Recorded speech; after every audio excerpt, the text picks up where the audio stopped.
আজ ২৬শে সেপ্টেম্বর ভারতবর্ষের নবজাগরণের অন্যতম প্রাণপুরুষ পণ্ডিত ঈশ্বরচন্দ্র বিদ্যাসাগরের ২০৪তম জন্মদিন।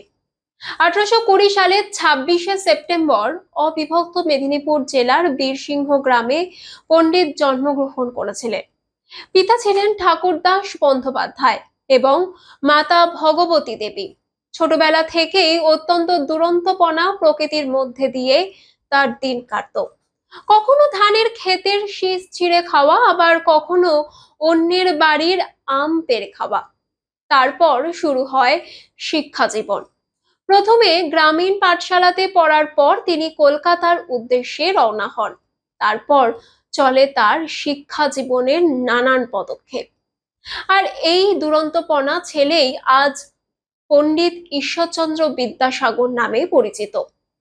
সমাজ সংস্কার, জনদরদি, বাংলা ভাষার পথপ্রদর্শক, সর্বোপরি নারী শিক্ষা বিস্তারের মুখ হিসেবে আমরা তাকে জানি।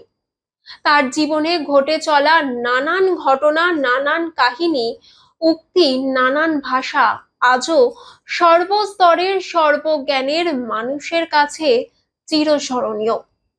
আজও বিদ্যাসাগর মহাশয়ের মূর্তি দেখলে মাথা নত করে ১৩৫ কোটি ভারতবাসী। তার অনুপ্রেরণা নিয়ে চলতে শেখে নানান প্রান্তে নানা জ্ঞানের মানুষ।